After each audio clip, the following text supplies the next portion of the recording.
Hey, everybody, John Hayden back with you at Greater Wilton Manors. And this person needs no introduction to anyone who spent any time on Wilton Drive in the last few years, but I'm going to introduce him anyway. Matthew Darren, thank you so much for joining me. How you doing?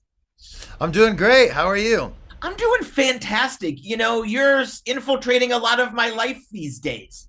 Oh, I try my best to keep people on their toes, so you're welcome. You just put on Manlesque at the Yeah. Gray Box Theater, and it was so fun. It was like old school variety show. You had some comedy, you had some sexy dancing, you had some great singing. How are you feeling now that we're about a week or so away from it? How are you feeling about it? Oh, I'm thrilled. You always expect for things to kind of, you know, go this way or that way other than plan. You got your plan and you hope that things go to plan, but you just kind of expect that they're not always going to be perfect. And I have to say with all honesty, like everything that went a little off plan was such a little minute thing, so it made the entire day and experience so chill and so fun for everybody. Like, sometimes you run into crazy sound systems, or for instance, the night before we had like these torrential downpours and it was raining inside on the stage through the air duct system. Oh, So oh. like that could have been, horrible, or we could have turned it into a wet manlesque. You know what I mean? Like we would have made it work. But the day of, everything just I had such an amazing team around me. So they kept us on point and kept us going. Now there were many highlights of the show. I'm not going to lie. Most of them did not involve shirts, but but for me, one of the best moments when you made your first live performance anywhere of your new song, My Better Judgment. Yeah, I've I got I've, loved it. I've got a little clip of it. Let's check it out. My better judgment screaming no. My body's begging, let it go. I should know by now, I should rise above, but I'm drunk on the danger, addicted to love. My better judgment, side of sight, guess I'll pay for it come daylight. All right, so that was fun. That was rocking. Tell me a little bit about that song. It's fairly self-explanatory. You've ever walked into a space or been in a space where someone or something has caught your attention so much that you just kind of like lose the control over what you think you should be doing, and you just kind of like, it's almost like getting hypnotized into a moment. You know what I mean? And that's what that song is about. There've been experiences that I've had where I'm so captivated by someone, what they're doing, what they're delivering, who they are as a person, or the air and the energy that they bring into a room, or even sometimes a singer on a stage where I'm just like, oh my gosh, am I in love? I can't tell, like, what's going on, So yeah, that's basically what that song kind of started out as. And then, if I go back into my own past and think about those moments, when have I just allowed them to kind of, take root and grow the way that they wanted to, and just be in the moment. It's kind of like one of those things where you're like, well, we'll just deal with the outcome in the morning, but we'll see how this goes, kind of a thing. Yeah. So you're going to be performing it again at the Yeah. Gray Box, this time on Saturday, May 9th at 7:30 p.m. Now, you're not just going to play that song on a loop for 90 minutes. What else are we going to be singing and hearing from you? Well, I'm super excited because I'll be joined by a band of amazing musicians that will be accompanying me, and you're gonna get to hear, the live full band version with a little bit more production. I didn't want to go too crazy in the Manlesque show. I wanted to introduce it. I thought that the theme of the song was so in line with kind of like that sensual vibe of the show that it worked. But I also didn't want it to kind of deter from the focus of the show at all. So this time it's going to be all out band, visuals, dancers. You're gonna get My Better Judgment, and you're gonna get a taste of this really long list of songs next to me that I'm slowly whittling down to a solid album. You know, I gave myself a to-do list a couple years ago. On my 39th birthday, I was like, I need to write my own full solo album by the age 40. So you've got a year. And now it's been a year and a half, and I've put some of those songs, you know, beyond paper and into the computer, and we're at 23 songs. So I got to figure out which ones are going to be on the first album. Maybe there's already a second album over there. I think we'd love to hear 23 songs. I'm not sure if Gary's got enough time for Right? you to do that all in one night, I though. don't know if I have enough attention span for 23 songs. You know, that ADHD catches up with me all the time.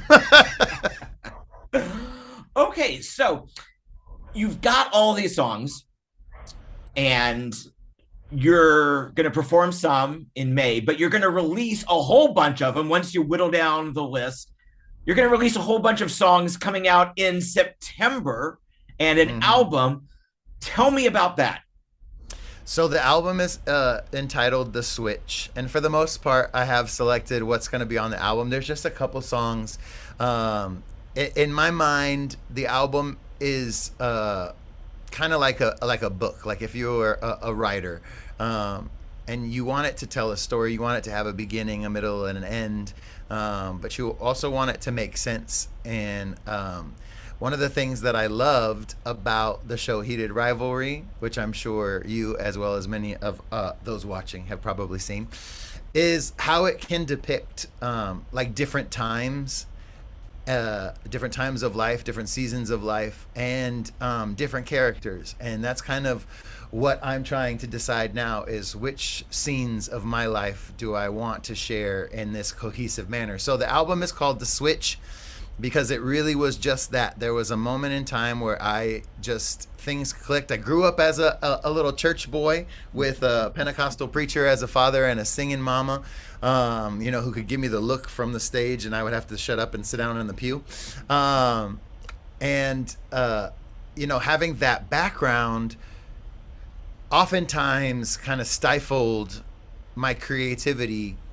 I was always supported with art by my mom and my sister.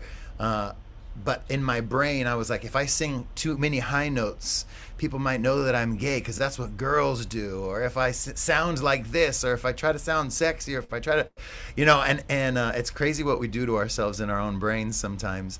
And, Ray, my husband, and I had uh, a moment in time in 2021 where I was walking home from Wilton Drive and I got hit by a drunk driver. And luckily, I'm still here today. His car is not, so his car got totaled, but I did not. Wow. Thank God. I got some good angels. And that really kind of set me in a different direction mentally about who I am and how comfortable I am with who I am. I think I've always tried to edit myself and produce myself in one way or another when I'm presenting who I am to people. And I've gotten to a point now where I just feel so happy with the life that I've been able to create, and so incredibly blessed that all I want to do is just share it in the hopes that it kind of impacts somebody else's life. So that was like this moment where my brain just switched, and it gave me the confidence to present who I am. I've recorded a lot of stuff throughout my life and career. I've recorded with some incredible vocalists, Grammy Award winning, Dove Award winning, like all of these different insanely talented people. But I've never released a full Matthew Darren solo original album. And so I'm like, this is the time. And that's what I'm going to do. So it's called The Switch, and it'll be coming out in September. And, there'll be roughly 272,000 songs on it. It'll be great. And it'll be little snapshots of my life. I'd like to go back and delve into the accident more because, I've heard you tell that story before. It's obviously not a secret. And, it's a story of hope, because not to be flippant, but when I worked in newsrooms, you'd hear over the scanner, pedestrian v car, and you never asked who won. Car Yeah. always wins, but you came through it.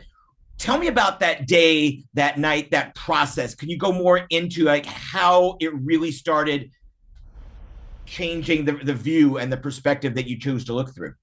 Yeah, well, funny enough, it was one of my first times performing on the Drive earlier that night, and I was at Maddie's. Do you remember Maddie's? Oh yeah.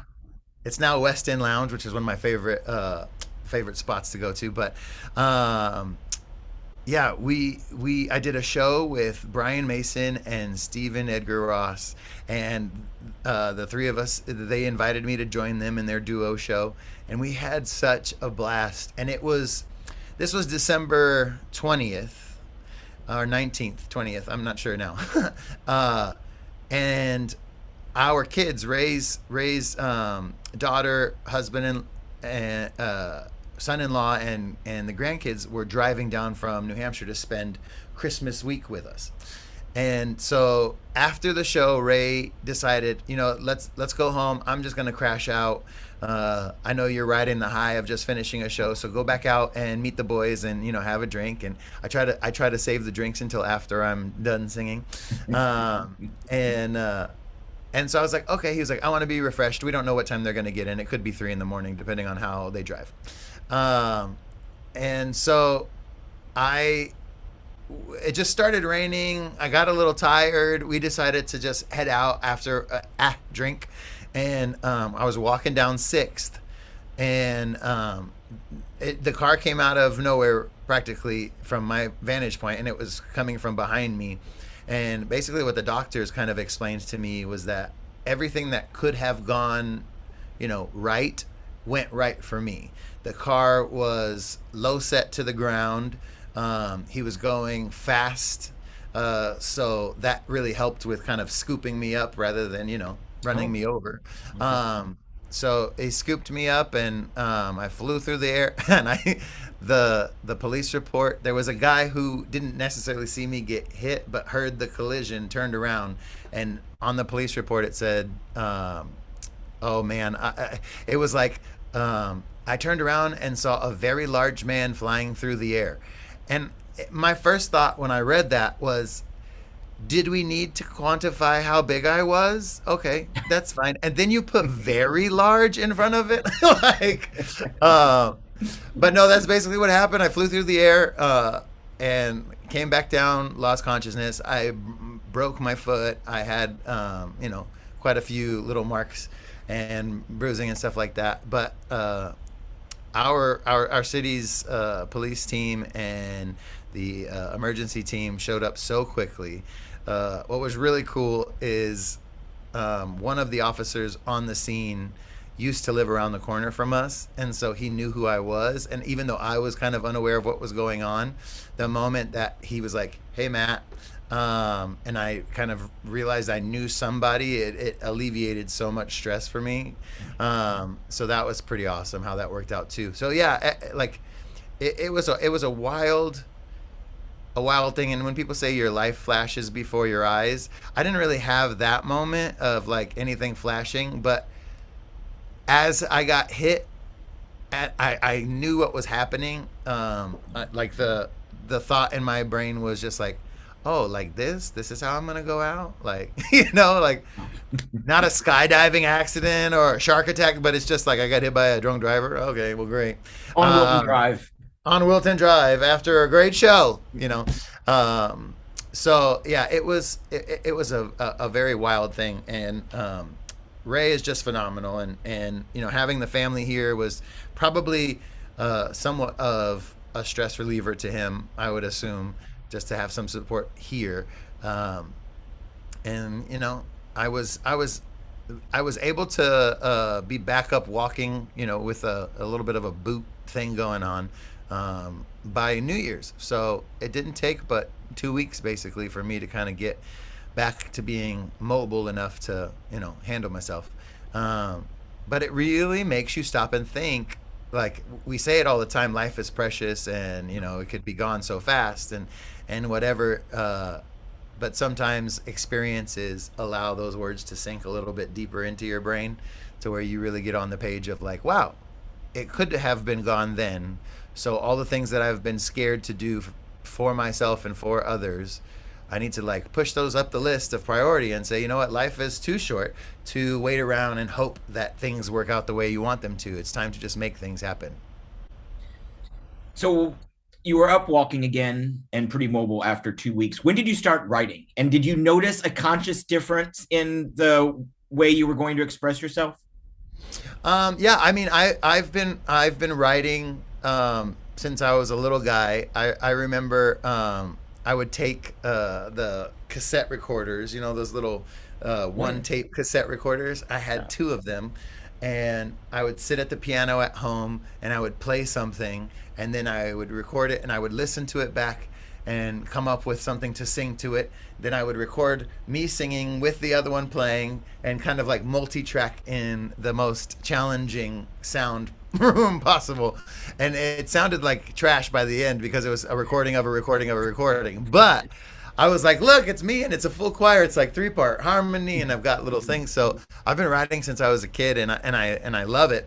I think the major switch, if you will, was writing my story without editing myself in order to be palatable for others. I've oftentimes, I don't know what the exact words would be to explain the sentiment, but the people in my life who I love dearly don't don't always agree with me or my life choices or kind of the direction that I've decided to go with my life, and navigating that while writing about your life was always a challenge to me. I never wanted to write something that was going to be emotionally painful for someone else. Um, and what I learned, I think, very quickly in that season with the accident was just that, my story is mine, and those who got to be part of it, however it makes them feel to have been part of it, that's really them for them to work out. But my story is mine, and if sharing it is cathartic to me, then I should do it. If sharing it could potentially be cathartic to somebody else going through something similar or whatever, then I should do it. And I just think that art is such a beautiful thing, and it brings people together in a way that kind of makes us forget about stupid stuff like crazy politics or lunatic, people in office or anything like that. And so putting art into the world is healing no matter what. Wow. I love that you have taken the time to personally take me on that journey, and I can't wait to hear how you express it musically. I'm just so excited, and I can't believe September. I It's know it's gonna it's come so fast. so fast. It's so fast. Oh, Matthew, thank you so much for taking time with me today, and congratulations on your successes of the last couple weeks and the months to come. Thank you so much, John. I appreciate it. All right.